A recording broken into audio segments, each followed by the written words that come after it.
Hi friends, இந்த வீடியோவில் நம்ம சூப்பரான ஒரு தகவல் பற்றி தாங்க பார்க்க போகிறோம். பிஎஃப் மெம்பர்ஸ் எல்லாருக்கும் ஒரு மகிழ்ச்சியான தகவல் அப்படின்னு சொல்லலாம். அதாவது இன்றைக்கி 239வது சிபிடி மீட்டிங் நடந்து முடிஞ்சிருக்கு. அது சம்மந்தமான செய்தி வெளியிட்டிருக்காங்க. இதில் முக்கியமாக நம்ம பார்க்கக்கூடியது என்னென்னா, சிபிடி அப்படின்னு என்னன்னு கேட்டிங்கன்னா சென்ட்ரல் போர்ட் ஆஃப் ட்ரஸ்டீஸ் அப்படின்னு சொல்லுவாங்க. இதில் நிறைய ஸ்கீமுக்கு வந்து அப்ரூவல் கொடுத்துருக்குறாங்க. என்னென்ன அப்படின்னு பார்த்தீங்கன்னா, பிஎஃப்னுடைய இன்ட்ரெஸ்ட் ரேட்டு, அதே மாதிரி ஆட்டோ இனிஷியேட்டட் கிளைம் சம்மந்தமான approval, then next code on social security 2020 பார்த்தீங்கன்னா அப்ரூவல் கொடுத்துட்டாங்க. இது இன்னையிலேருந்து நடைமுறைக்கு வருது. இப்போ இந்த செய்தி வெளியீட்டில் என்னென்ன சொல்லியிருக்காங்க அப்படிங்கிறத தெளிவாக பார்க்கலாம். அதாவது மினிஸ்ட்ரி ஆஃப் லேபர் அண்ட் எம்ப்ளாய்மெண்ட்டுடைய மினிஸ்டர் டாக்டர் மன்சுக் மாண்டவியா அவர்கள் வந்து இந்த 239வது சிபிடி மீட்டிங்கில் கலந்துருக்கிறாரு. ஸோ அவர் தான் வந்து எல்லா ஸ்கீமுக்கும் அப்ரூவல் கொடுத்துருக்கிறாரு. ஸோ ஃபஸ்ட் ஒன்று என்ன அப்படின்னு கேட்டிங்கன்னா, central board recommends 8.25% rate of interest on EPF to subscribers for financial year 25 to 26. அதாவது 1 ஏப்ரல் 2025 31 மார்ச் 2026 வரைக்கும் உண்டான அந்த பிஎஃப் தொகைக்கு 8.25% இன்ட்ரெஸ்ட் ரேட்டை அப்ரூவல் பண்ணியிருக்கிறாங்க. Government ministry of labour and employment தரப்புலேருந்தும் அப்ரூவல் பண்ணிட்டாங்க. ஏற்கனவே இபிஎஃப்ஓ தரப்புலேருந்து இந்த இன்ட்ரெஸ்ட் ரேட் கொடுங்க அப்படின்னு சொல்லி கேட்டிருந்தாங்க. அதுக்கு ministry of labour and employment தரப்புலேருந்து இந்த மினிஸ்டர் அப்ரூவல் கொடுத்துட்டாரு. அப்போது ஏப்ரல் 1, 2025 அதிலேருந்து இது வரைக்கும் உள்ள அமௌண்ட்டுக்கு மட்டும்தானா, இல்லை ஏற்கனவே பிஎஃப்பில் இருக்கக்கூடிய அமௌண்ட்டுக்கும் இந்த இன்ட்ரெஸ்ட் ரேட் பொருந்துமா அப்படின்னு கேட்டிங்கன்னா, ஏற்கனவே பிஎஃப்பில் இருக்கக்கூடிய அமௌண்ட்டுக்கும் இந்த இன்ட்ரெஸ்ட் ரேட் பொருந்தும். இப்போ உதாரணத்துக்கு 2024 உங்ககிட்ட ஒரு ₹1,00,000 பிஎஃப்ல அமௌண்ட் இருக்குது. அதே மாதிரி 2025 ₹1,00,000 இருந்திருக்கு. தென் நெக்ஸ்ட் இந்த லாஸ்ட் வருஷத்தில் ₹1,00,000 வந்திருக்குன்னா எல்லாத்துக்கும் சேர்த்து கூட்டு வட்டியாக போட்டு 8.25% அப்படிங்கிற வட்டி விகிதத்தின் அடிப்படையில் நம்மளுக்கு இன்ட்ரெஸ்ட் ரேட் கொடுத்துருவாங்க. வட்டி தொகை கிரெடிட் ஆகும். சரி, இது எப்போ கிரெடிட் ஆகும் அப்படின்னு கேட்டிங்கன்னா, 5 ஏப்ரல் 2026 அதுக்கப்புறமா பார்த்தீங்கன்னா உங்களுடைய பிஎஃப் அக்கௌண்ட்டில் கிரெடிட் ஆகிரும். மேக்ஸிமம் உங்களுடைய பாஸ்புக்கில் ரிஃப்ளெக்ட் ஆகிறது வந்து 30 ஏப்ரல் 2026 எல்லாருடைய பாஸ்புக்லேயும் எவ்வளோ இன்ட்ரெஸ்ட் அமௌண்ட் கிரெடிட் ஆகிருக்கு அப்படிங்கிறது ரிஃப்ளெக்ட் ஆகும். ஸோ இப்போ பார்த்தீங்கன்னா ஒரு மியூச்சுவல் ஃபண்டு மாதிரியே இந்த இபிஎஃப்ஓவும் 8.25% வந்து இன்ட்ரெஸ்ட் ரேட் கொடுக்குறாங்க. வேறு எந்த ஒரு சேவிங் ஸ்கீம், சேஃபான ஒரு சேவிங் ஸ்கீம் இந்த மாதிரியான இன்ட்ரெஸ்ட் ரேட் கொடுக்கறதில்ல. ஸோ அதனால தான் நம்ம திரும்ப சொல்கிறது என்னென்னா, இப்போ உங்களுடைய பிஎஃப்பில் இருக்க அமௌண்ட்டு ஏதாவது ஒரு எமர்ஜென்சியாக உங்களுக்கு தேவைப்படுது அப்படின்னா மட்டும் எடுங்க. இல்லைனா பிஎஃப் அக்கௌண்ட்லேயே சேஃபாக வச்சுருங்க. நல்ல ஒரு இன்ட்ரெஸ்ட் ரேட் நம்மளுக்கு கிடச்சிக்கிட்டே இருக்கும். அதே மாதிரி முக்கியமாக சொல்லக்கூடிய தகவல் என்னென்னா, 55 வயசு வரைக்கும் உங்களுக்கு இன்ட்ரெஸ்ட் ரேட் கிரெடிட் ஆகும். ஸோ நிறைய பேர் வந்து என்ன சொல்லுவாங்க, நீங்கள் பிஎஃப்பில் பணம் எடுக்காமட்டீங்க அப்படின்னா 3 வருஷம் கழித்து உங்களுக்கு இன்ட்ரெஸ்ட் அமௌண்ட் கிரெடிட் ஆகாது அப்படின்னு சொல்லுவாங்க. ஆனால் அது பொய். உங்களுடைய 55 வயசு வரைக்கும் உங்களுக்கு பிஎஃப் அமௌண்ட் கிரெடிட் ஆகிட்டே தான் இருக்கும். அந்த பிஎஃப் அக்கௌண்ட்டில் எந்த ஒரு டிரான்சாக்ஷனும் இல்லை அப்படின்னாலும் பிஎஃப்னுடைய இன்ட்ரெஸ்ட் ரேட் கிரெடிட் ஆகிட்டு தான் இருக்கும். எப்போ கிரெடிட் ஆகாது அப்படின்னு கேட்டிங்கன்னா, இப்போ 55 வயசில் உங்களுக்கு ஒரு அக்கௌண்ட் க்ளோஸ் ஆகுது அப்படின்னா அடுத்து 3 வருஷம் 58 அப்படிங்கிறது ரிட்டைர்மெண்ட் ஏஜ். அப்போ 58 வயசு முடிஞ்சதுக்கு அப்புறம் தான் உங்களுக்கு இன்ட்ரெஸ்ட் அமௌண்ட் கிரெடிட் ஆகாது. ஸோ 55 வயசு வரைக்கும் இன்ட்ரெஸ்ட் அமௌண்ட் கிரெடிட் ஆகிட்டு தான் இருக்கும். ஸோ அதனால் நீங்கள் பிஎஃப் அக்கௌண்ட்டில் உங்களுடைய பணத்தை சேஃபாக வச்சுருக்கலாம்.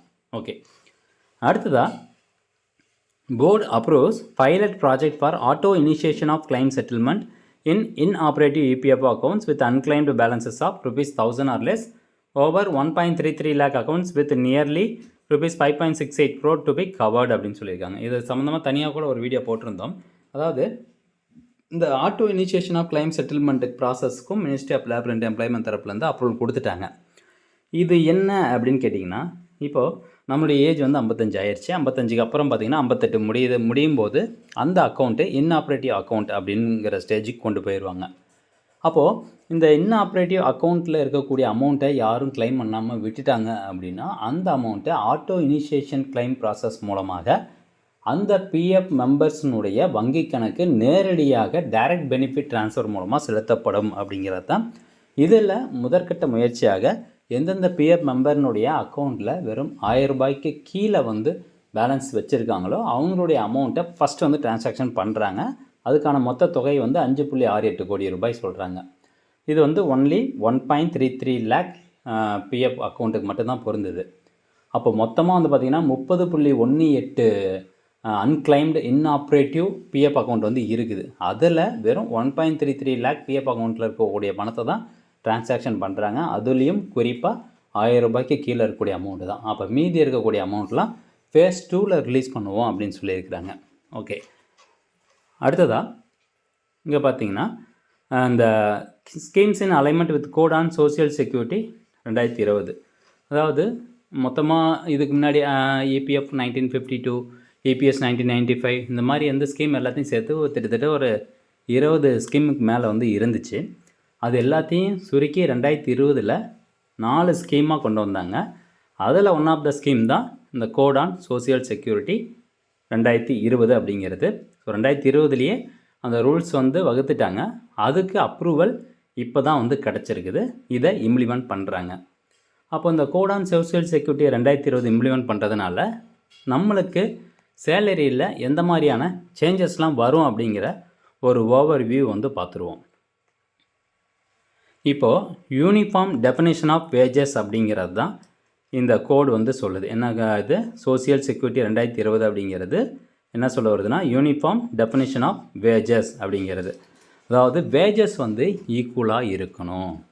இப்போ உங்களுடைய சம்பளம் ஸ்லிப் எடுத்து வந்து பார்த்திங்கன்னா அதில் என்னென்ன இருக்கும், பேசிக் இருக்கும், HRA இருக்கும், அதர் அலவன்ஸ் இருக்கும், DA இருக்கும், இந்த மாதிரி நிறையா வந்து கொடுத்துருப்பாங்க. இந்த வேஜஸ் அப்படிங்கிறது எல்லாத்தையும் ஒட்டுமொத்தமாக கூட்டினது தான் வேஜஸ். இப்போ உதாரணத்துக்கு தெளிவாக புரியணுங்கிறதுக்காக நம்மளுடைய சம்பளம் மாதத்துக்கு 1 லட்ச ரூபா அப்படின்னு வச்சுக்கலாம். இப்போ அதில் மேக்ஸிமம் பேசிக் எவ்வளோ இருக்குன்னா 40% தான் எல்லா கம்பெனியும் வந்து கொடுத்துட்ருக்காங்க. மேக்ஸிமம் நான் சொல்கிறேன். அப்போ மீதி இருக்கக்கூடிய HRA, DA, அதர் அலவன்ஸ் இதெல்லாம் சேர்த்து வந்து பார்த்திங்கன்னா 60% இருக்குது. அப்போது என்ன சொல்ல வராங்கன்னா 50% பேசிக் இருக்கணும், மீதி 50% HRA அப்புறம் மற்ற அலவன்ஸ்லாம் இருக்குது பார்த்திங்களா, அதெல்லாம் 50% இருக்கணும் அப்படின்னு சொல்லிட்டாங்க. இது எதுக்காக இந்த மாதிரி கொண்டு வராங்கன்னா நம்மளுடைய PF அக்கௌண்ட்டில் கிரெடிட் ஆகக்கூடிய தொகை அதிகமாக இருக்கணும். அந்த PF மெம்பர்னுடைய செக்யூரிட்டிக்காக இந்த மாதிரி நாங்கள் கொண்டு வரோம் அப்படின்னு சொல்லியிருக்கிறாங்க. பென்ஷன் கான்ட்ரிபியூஷனும் பார்த்திங்கன்னா அதிகமாக கான்ட்ரிபியூஷன் ஆகுது.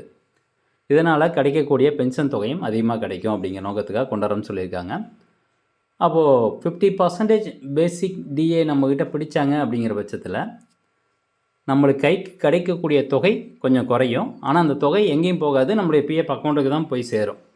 ஸோ இதுதான் வந்து யூனிஃபார்ம் டெஃபினேஷன் ஆஃப் வேஜஸ் அப்படிங்கிறது. ஸோ இந்த சோசியல் செக்யூரிட்டி கோடும் பார்த்திங்கன்னா அதில் கொண்டு வராங்க. ஸோ இதுதான் ஃப்ரெண்ட்ஸ், இந்த மாதிரி நிறையா வந்து இந்த ப்ரெஸ் ரிலீஸில் கொடுத்துருக்காங்க. இந்த PDF ஃபைல் நான் லிங்க்கில் அட்டாச் பண்ணிடுறேன், தேவைப்படுறவங்க கிளிக் பண்ணி பார்த்துக்கோங்க. மீண்டும் அடுத்த ஒரு நல்ல பதிவில் சந்திக்கலாம். நன்றி, வணக்கம்.